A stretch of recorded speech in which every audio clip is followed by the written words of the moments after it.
ये हरेव लिखा है तो हम ये अर्थ ना कर दें इस हरेव का कि शंकर की तरह है, और कहीं हरेव शंकर की तरह लिखा है तो हे हरि मेरी रक्षा करो, ऐसा अर्थ ना कर दें, इसलिए अवग्रह चाहिए। बोलो हाँ या ना? अवग्रह इसीलिए चाहिए कि जैसे मान लो यही कोई सेंटेंस लिखा है कि हरेव माम रक्षतु सर्व कालम, हरेव माम, अब इसका मतलब हुआ माम माने मुझको, सर्वकालम सभी समय में, हे हरि मेरी रक्षा करो। यहाँ हरेव लिखा है, मान लो ऐसे लिखा है और ऐसे भी, तो हम हरेव का क्या अर्थ कर लें? यदि हरेव लिखा है तो हे हरि माम मेरी सर्वकालम सभी समय में मेरी रक्षा करें, कहीं भी रहूं कैसे भी रहूं मेरी रक्षा करें। और हरेव का मतलब भगवान शंकर के समान, तो भगवान शंकर के समान मुझको बना दो, ऐसा अर्थ हो जाएगा। माम सर्वकालम हरि, जहाँ मैं जाऊँ वहाँ सब लोग हमको शंकर की तरह कहें, शंकर की तरह माने, ऐसा अर्थ ना कर दें। बोलिए, अर्थ का अनर्थ ना हो जाए, इसलिए इसको कर लेंगे। अब आपसे पूछेगा हर इव में गुण है, हरे अव में पूर्व रूप है, हरे में तो पूर्व रूप में यहाँ पर पहले आ था, ये बताने के लिए अवग्रह लगाया जाता है। ठीक है, अवग्रह के लिए कोई सूत्र कोई नियम इस प्रकार का नहीं है कि अवग्रह लगाएं। मैंने एक उदाहरण देकर के आपको इसलिए बताया कि आप ये जान जाएं कि संधि हर युग में भी होगी, गुण संधि होगी, कहीं हम हरेव में गुण ना समझ लें, इसलिए हरे और अवग्रह लगा के वह लिखना चाहिए। कर लेंगे, हे हरि रक्षा कीजिए। इसी तरह विष्णु धन अव, क्या लिखा है? कर लेंगे। विष्णु शब्द का संबोधन में रूप क्या बनेगा? विष्णु ना। ए या ओ के बाद यदि ह्रस्व आ आए, ये लिखा है ना, ए या ओ के, यही है एंगह पदांतादति। क्या है? एंगह पदांतात।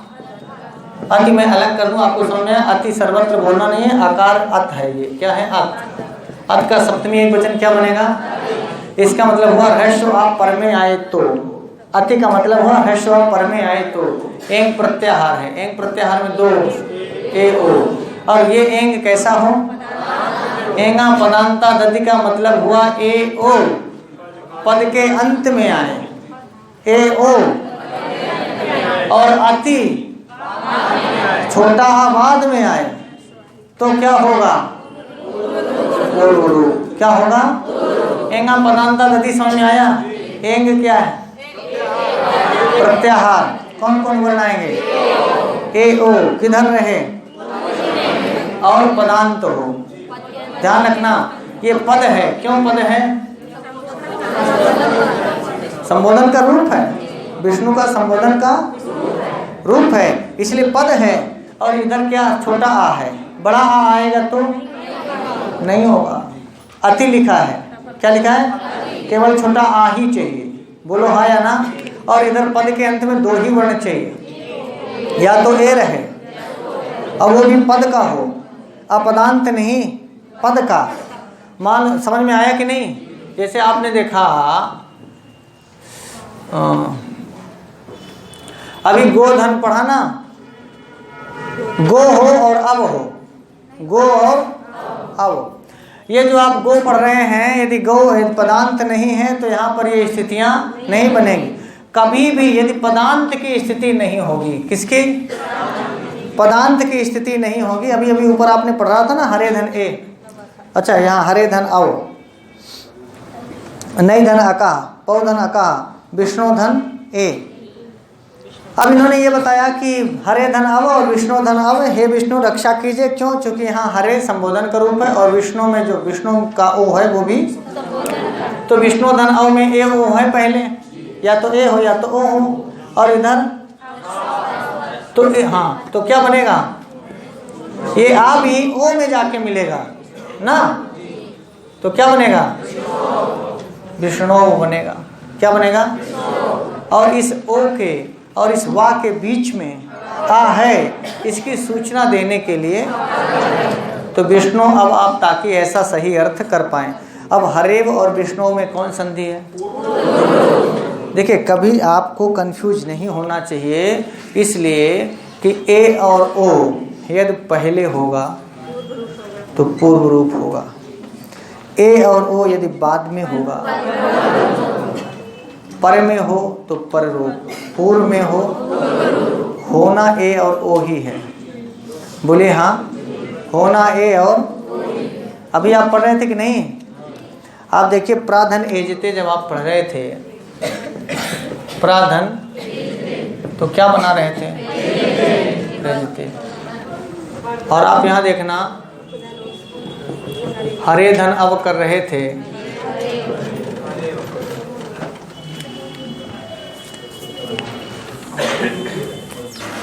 इधर प्रा में आ था कि नहीं? जब पहले आ था तो बाद की तरह हो गया, जब आ बाद की तरह हो जाए, पर की तरह हो जाए तो, और यहाँ भी तो आ है, यहाँ आ पहले था, यहाँ आ, यहाँ का आ क्या हुआ था? ए ही तो हुआ था, और ये आ भी क्या हुआ?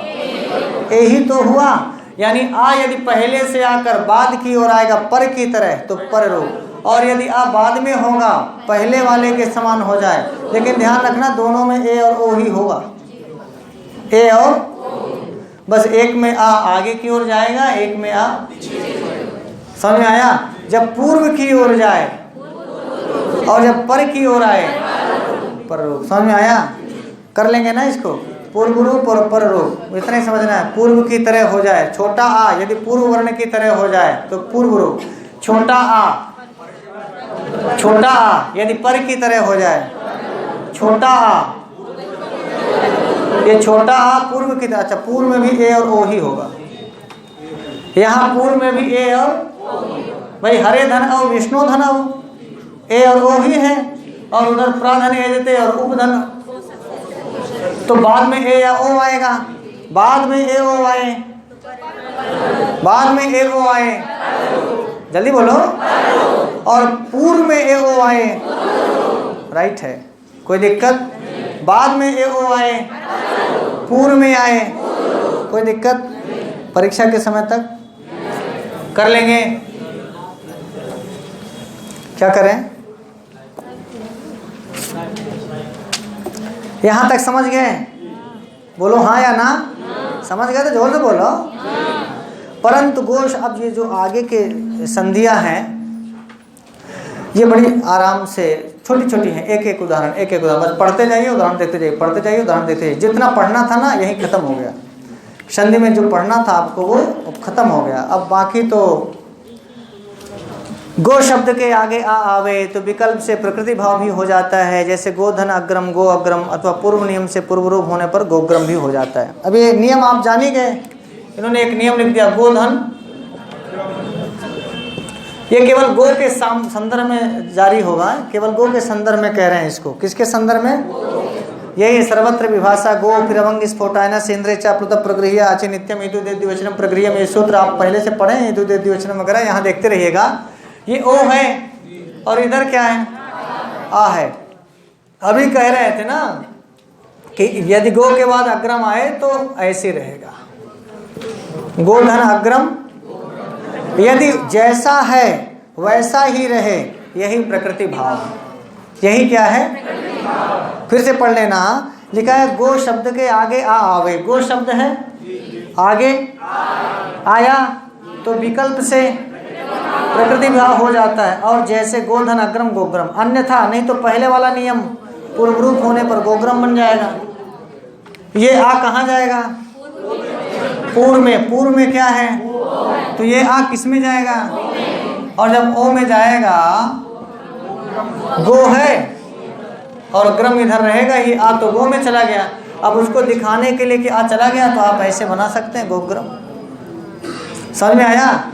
यानी गोग्रम के संदर्भ में, गोग्रम को पूर्व रूप होने में प्रकृति भाव भी वैकल्पिक है गो शब्द के आने से। बोलो हाँ या ना? और गो की जगह कोई भी शब्द आएगा तो प्रकृति भाव नहीं, फिर सब में वो होगा। केवल गो के संदर्भ का सर्वत्र विभाषा गो, अर्थात पाणिनि गाय को महत्व देते हैं। बोलो हाँ। गाय की मर्जी होए तो संधि होए, और गाय की मर्जी न होए। यही प्रकृति भाव में गो शब्द के लिए कहा है। ऐसा पाणिनि ने खुद लिखा नहीं है, लेकिन मुझे लगा काहे गो के प्रति पाणिनि का इतना प्रेम उमड़ा है। बाद में पता चला पाणिनि भी तो भारतीय है। जब हमारे मुख्यमंत्री योगी आदित्यनाथ का गो के प्रति इतना भाव हो सकता है, इसलिए पाणिनि ने अपने सूत्र में लिखा कि ऐ गो, तुम्हारी मर्जी हो तो संधि हो, और नहीं तो प्रकृति भाव रहो, नहीं तो केवल और केवल गो के संदर्भ में ये नियम है, भैंस के लिए नहीं है। अरे गजब, हंसते का सही बात है कि नहीं? बकरी के लिए, किसी भी शब्द के लिए नहीं, सिर्फ और सिर्फ गाय के लिए। बोलो हाँ। इसका मतलब पाणिनि के जमाने में भी गाय का सम्मान था। समझ में आया?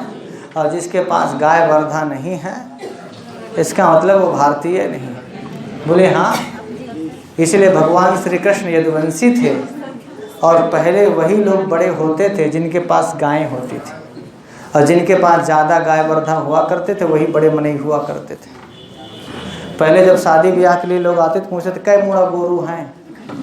मूड़ा 100 मूड़ा, 150 मूड़ा, 200 मूड़ा, मतलब बहुत बड़े आदमी हैं। उनके यहाँ गोबर खूब होता है, दूध खूब होता है, नाटा पर्दा खूब होते हैं। हाँ, यही बड़प्पन की निशानी थी। अब कुछ लोग पूछने लगे भैंस कैठो है। क्या पूछते हैं? हाँ, पहले लोग भैंस पालते नहीं थे। जैसे आजकल ना सुअरी पालना थोड़ा निकृष्ट काम माना जाता है, सुअर, ऐसे ही उस ज़माने में भारत के प्राचीन भारत में भैंस को लोग वैसे ही अछूत समझते थे जैसे आजकल आप सुअरी को समझते हैं। पता नहीं कुछ आप समझते हैं कि नहीं समझते हैं। तो यदि समझते हैं तो पहले लोग गोधन बड़ा धन होता था, गोधन। इसीलिए गो अग्रम के संदर्भ में आपको सिर्फ इसलिए बता रहा था कि बात आपके दिमाग में रजिस्टर कर जाए। कोई चीज़ रजिस्टर कर जाए उसके पीछे एक रीज़न होना चाहिए। यही बात है आप इंग्लैंड में कहते हैं, इंग्लैंड वालों को बड़ी दिक्कत होती है। भारत में कह रहे हैं इनको कोई दिक्कत नहीं होगी। ये समझते हैं ना गाय को, गाय के रोए रोए में ईश्वर का वास है, ऐसा आप जानते हैं। कर लेंगे तो गो अग्रम भी और गोग्रम भी। बाकी तो देखिए ये तो बता ही रहे थे कि ए और ओ पहले हो, ह्रस्व आ बाद में हो। तो ह्रस्व आ जब बाद में होगा तो पूर्व वाले की तरह हो जाएगा। तो वो नियम तो गोग्रम है, लेकिन वैकल्पिक है। क्या है? और नहीं तो जैसे है वैसे ही रहेगा, कोई दिक्कत। ये है सर्वत्र विभाषा गो। क्या है? अब आगे, यदि गो के बाद कोई ईश्वर हो तो गो के ओ के लिए अव का आदेश भी विकल्प से हो जाता है। उसी गोग्रम के संदर्भ में एक नियम और बताया, यदि गो के बाद कोई ईश्वर हो, गो के बाद, तो यही उदाहरण इन्होंने दिया, गोधन अग्रम, गोधन। ये गो है, ध्यान रखना, ये नियम सिर्फ गो के लिए है। पहले गो ही चाहिए, और गो की जगह नौ कर दो, नो कर दो, कोई भी शब्द गो को हटा देंगे, सारा नियम खत्म। ये नियम सिर्फ गो के संदर्भ में चलेगा। बोलो हाँ या ना? हाँ, गांठ बांध लेना। किसके संदर्भ में? हाँ, और किसी के संदर्भ में नहीं। हाँ, तो बताया कि गो के बाद यदि कोई ईश्वर हो, किताब भी पढ़ते रहना, गो के बाद कोई, तो गो के ओ के लिए अव का आदेश, लेकिन ये भी यही है अवंग स्फोटायनस। क्या है? अच्छा ठीक है, गा ओ अग्रम, ओ के स्थान पर होगा आदेश अवंग। क्या? अब अवंग पाणिनि का है, उपदेशावस्था का है। उपदेश की अवस्था में अंतिम हलंत है अंगा, तो हलंत्यम से संज्ञा तस्लोपा से लोग, इसलिए बचेगा क्या? ठीक हो गया ना? अब इधर क्या है ना, और इधर क्या? अब ये आप देखेंगे गवधन अग्रम, लेकिन ये कैसे बनेगा? विकल्प से। क्या बनेगा? अब गोधन अग्रम गोग्रम तो बन ही रहा था, तो आप ये देखें कि एक तो बन रहा था और एक बन रहा था ना, और ये अब गा आ में मिलेगा ना, गा, और वाह और आ, वाह में आ है इधर भी, तो क्या बना? तो इधर क्या बना, इधर क्या बना? तो आपको 3 रूप समझ में आ गए इसके। लेकिन ये सिर्फ गो के संदर्भ में, फिर से याद दिला दूं, किसके संदर्भ में? केवल और केवल गो के संदर्भ में इसको करेंगे, बाकी जगह पर नहीं करेंगे। बोलो हाँ या ना? गो के बाद यदि कोई स्वर आवे तो ओ को अव आदेश हो जावे। गो में जो ओ है उसको अवंग आदेश हो जावे। ऐसा अवंग स्फोटायनस्य ने कहा। अवंग के अंगा के संज्ञा होकर लोप हो जाएगा। अब बचेगा गा, अब अग्रम बनेगा। वा में आ ही है, इधर आ आकर, तो यहाँ पर दीर्घ हुआ, लेकिन ये दीर्घ तब हुआ जब ओ के स्थान पर अब हुआ तब। समझ में आया? तो यहाँ पूछेगा तो अवंग स्फोटायनस्य से संधि हुई है, और अवंग स्फोटायनस्य से स्वर संधि है। कौन सी? क्या लिखा है? अरे गवाग्रम में दीर्घ क्यों नहीं होगा? वा में आ नहीं है, वा में आ है ना, और अग्रम में तो आ के बाद आ आएगा तो क्या होगा? आ के बाद आ आएगा तो क्या होगा?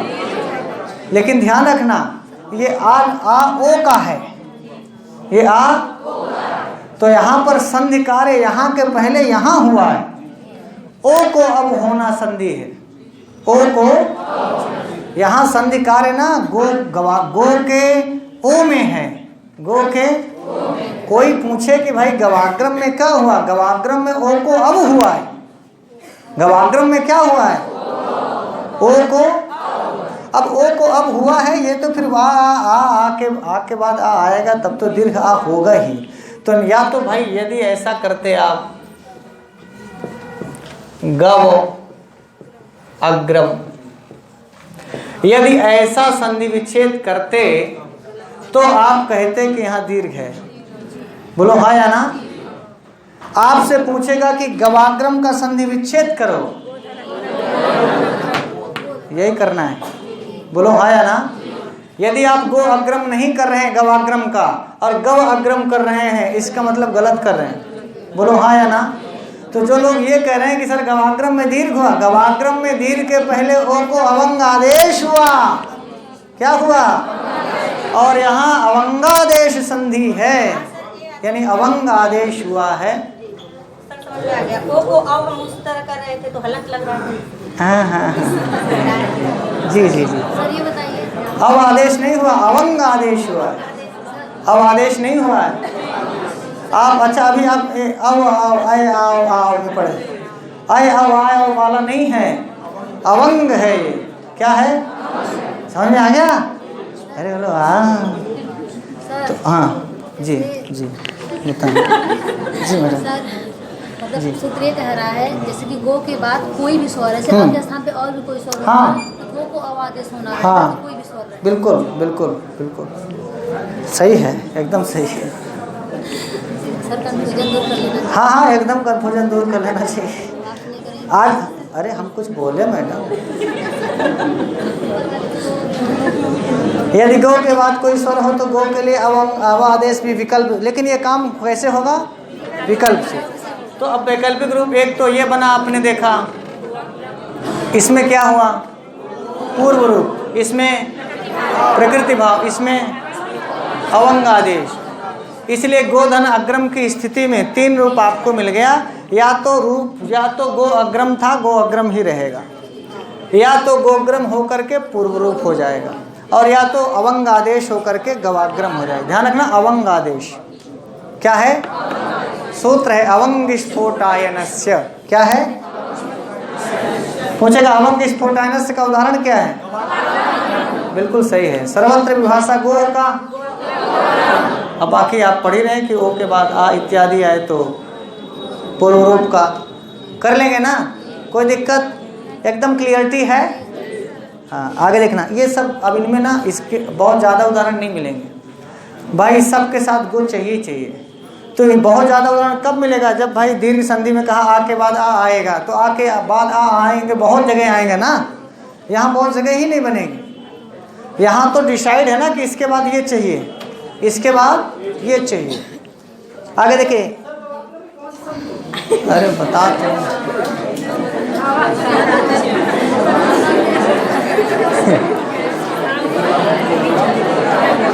नहीं, सही है, आपने सही पूछा है, बिल्कुल सही पूछ रहे हैं। देखिए, या तो विकल्प में स्वर संधि होगा, स्वर हो ही रहा है, अवंग आदेश होगा, अवंग आदेश हुआ है यहाँ पर, क्या संधि हुआ है? अवंग आदेश संधि, ऐसा लिख सकते हैं। और नहीं तो ये पूछेंगे कि निम्नलिखित में से किसमें अवंग आदेश हुआ है, या पूछे लेंगे किस सूत्र से हुआ है। और यदि संधि पूछेंगे तो स्वर संधि अवश्य लिखेंगे, क्योंकि आप दीर्घ स्वर संधि नहीं कह सकते। दीर्घ स्वर संधि का विच्छेद फिर गोधन अग्रम नहीं होगा। अब गवाग्रम का संधि विच्छेद पूछेगा, यदि आप गौधन अग्रम लिखते हैं इसका मतलब सब गुण गोबर हो गया। बोलिए हाँ। यदि गवाग्रम में दीर्घ ही दिखाना होता तो फिर सीधे दीर्घ संधि में उदाहरण दिए होते। बोलिए हाँ। यहाँ गो के ओ के स्थान पर अवंग हुआ है, तो अवंग आदेश संधि ऐसा आप बोल सकते हैं, अथवा स्वर संधि ऐसा आप बोल सकते हैं। समझ में आया? अथवा अवंग स्फोटाइनस सूत्र से होने वाली स्वर संधि ऐसा आप बोल सकते हैं, पर कम से कम दीर्घ तो नहीं बोल सकते। जी जी जी, हो तो रहा है, हो रहा है। मतलब आप दीर्घ कहना चाहते हैं, कोई दिक्कत नहीं, बोलिए।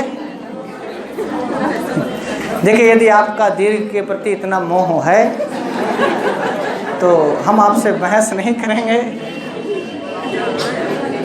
देखिए, दीर्घ कब हो रहा है? यदि ओ को अवंग होता ही नहीं, सुन लीजिए, यदि ओ को अवंग होता ही नहीं तो कैसे दीर्घ होता? यदि वो ऐसे पूछे कि अवंग आदेश होने की ऐसी स्थिति लिख के पूछे अब कौन संधि होगी, तब यहाँ लिखना है कि दीर्घ होगी। बोलिए हाँ। लेकिन भाई साहब, ये अब आप पाए कहाँ? यदि ओ को अवंग होगा ही नहीं तो दीर्घ आप कैसे करोगे? और यदि आप इसको ऐसे करें कि गव और अग्रम, क्या आप गवाग्रम का जब संधि विच्छेद पूछेगा आप गव अग्रम लिखेंगे? लिख के आना। फिर जब गव अग्रम आप जिसका संधि विच्छेद नहीं कर सकते हैं उसमें दीर्घ संधि कैसे घुस रहे हैं जबरदस्ती? और यदि इतने दीर्घ के प्रति मोह है तो मारो, फिर सर्वभूषण का कहीं बुलाएगा। बोलिए हाँ। प्लीज फिर से सुन लेना, दीर्घ हुई है नो डाउट। यदि वो ऐसे कहें कि अवंग आदेश के बाद गव अग्रम होने पर कौन संधि होगी, अब आप लिखिए दीर्घ होगा। अब लिखिए ना, चूंकि वो बता रहा है ना अवंग होने के बाद, नहीं तो ये सामने ना गव नहीं है, गो है। गव नहीं है और गोधन अग्रम की स्थिति में कभी दीर्घ नहीं हो सकता। और जब संधि विच्छेद, इसीलिए संधि विच्छेद पूछा जाता है। इसीलिए क्या पूछा जाता है? समझ में आया? संधि विच्छेद करने के पीछे का मतलब यही है। बोले हाँ, बोले हाँ। और नहीं तो फिर हर जगह गड़बड़ा जाएगा ना, हर जगह गड़बड़ा जाएगा, तो गड़बड़ाना नहीं है।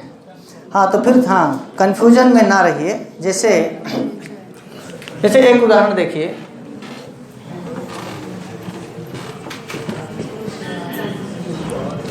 ऐसे मैं उदाहरण देके बता रहा हूँ। गुरुधन आदेश कौन संधि होगी? क्या होगा? कौन संधि होगी बताओ? आए? दीर्घ संधि। सही है, सही है। ये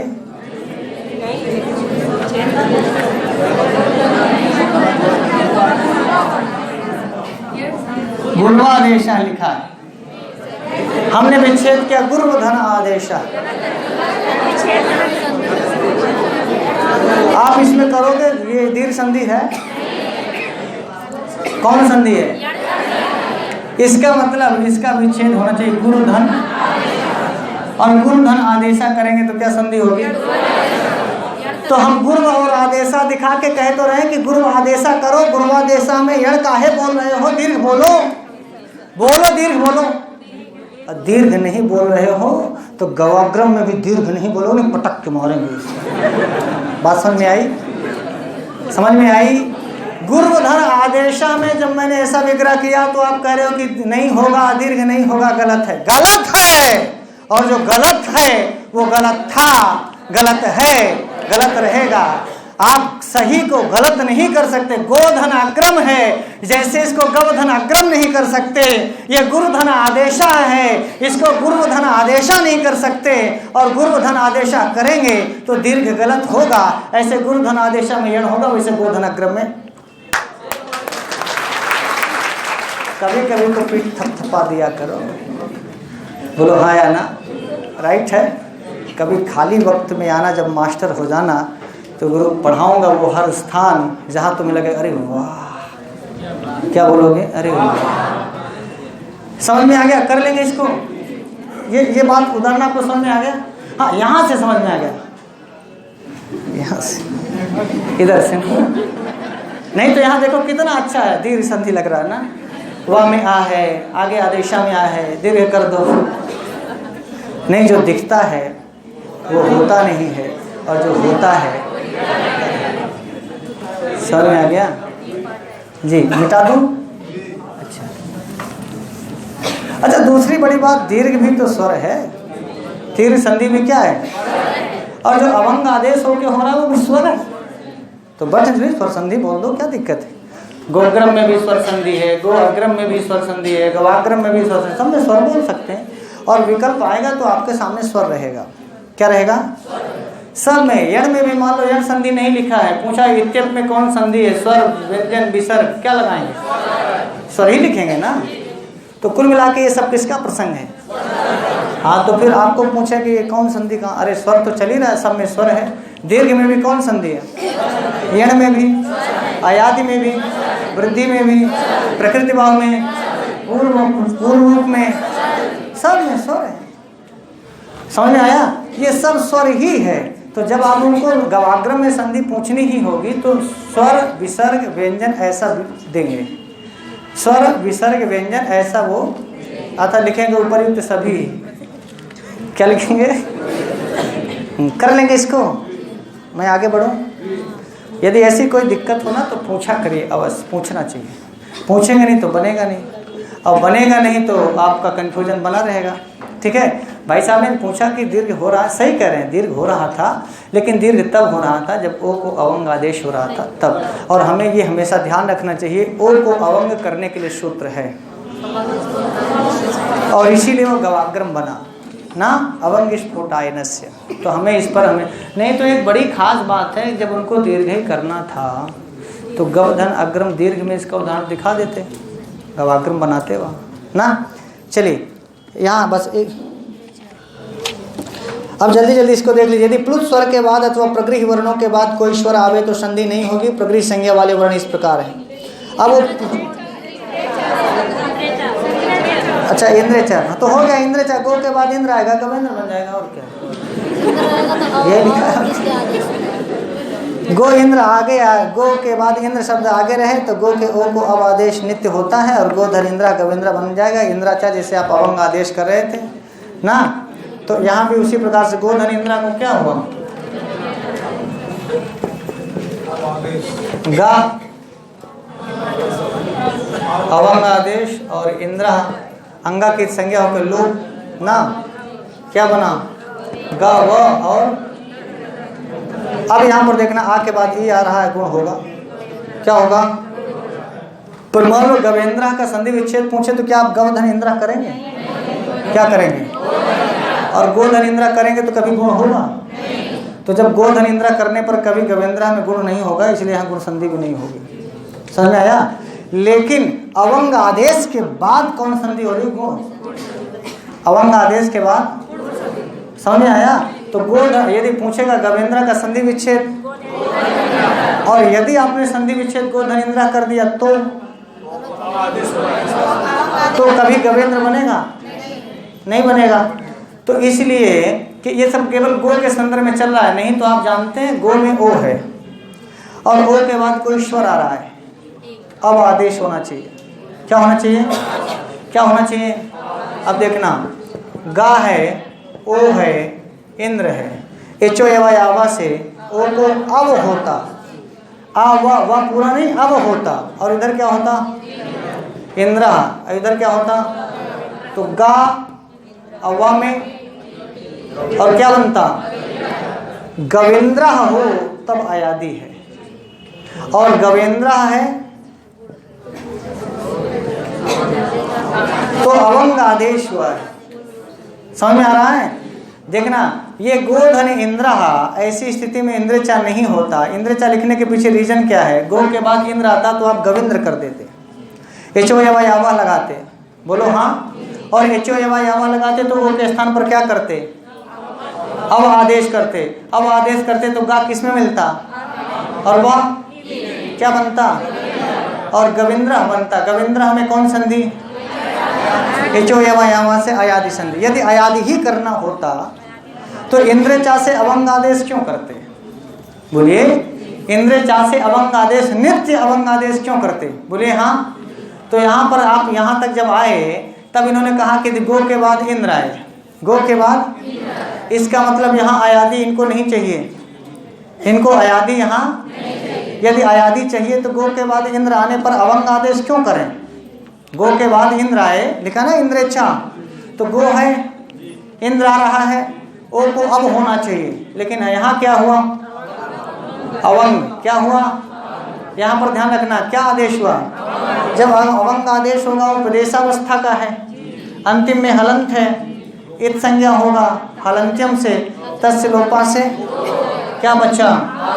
ये जो अव बचा है ना, ये अवंग का है, अथवा ऐसा कह लीजिए ओ का है, अथवा ऐसा कह लीजिए, बोलिए हाँ। अब ये गो अब इंद्र संधि यही हो गई, जो भी संधि होनी थी ना वो यही हो गई, क्योंकि ओ के स्थान पर जो विच्छेद ओ था उसको अवंग होना था, हो गया। ओ को क्या होना था? अवंग। तो आप ये कह लीजिए कि अवंग आदेश हुआ, क्या कह लीजिए? अवंग आदेश संधि, ऐसा बोल सकते हैं, नहीं तो स्वर संधि हुई है। अब आप ये यहाँ गए जब मेल कर रहे थे तो अब यहाँ एक संधि का नियम बना कि भाई वाह के बाद वा में आ है, इधर ई है, तो अब ऐसी स्थिति पूछे कि गोधन इंद्रा में अवंग आदेश होने के बाद संधि होती है, गुण संधि, ये राइट है। गोधन इंद्रा में अवंगादेश होने के बाद संधि होगी, गुण संधि। पर यदि पूछा कि गवेंद्र में संधि, ये एकदम गलत हो जाएगा। गवेंद्र में गुण, यदि वो गवेंद्र लिख के पूछा तो इसका मतलब वो गोधन इंद्रा पूछ रहा है, और यदि वो गोधन इंद्रा पूछ रहा है तो मतलब ओ के स्थान पर अवंग आदेश पूछ रहा है। बोलिए हाँ। सूत्र पूछेगा इंद्रेचा, पूछे गवेंद्र में किस संधि से, किस सूत्र से? इंद्रेचा से। क्या आदेश हुआ? अवंग आदेश। अवंग आदेश के बाद गुण हुआ, इसको मैं स्वीकार करता हूँ, है हुआ ही है, इसमें कोई शक नहीं। लेकिन गवधन इंद्र ऐसा नहीं बोल सकते हम। इसका आपसे पूछे कि गवेंद्र का विच्छेद करो, यदि पूछता है कि गवेंद्र का विच्छेद करो, क्या आप गवधन इंद्र करोगे? क्या करोगे? और जब आप गोधन इंद्र विच्छेद करोगे तो गुण कैसे बोलोगे? गुण के लिए तो आद गुणा चाहिए, पहले आ या आ चाहिए, और पहले आपका ओ आ रहा है।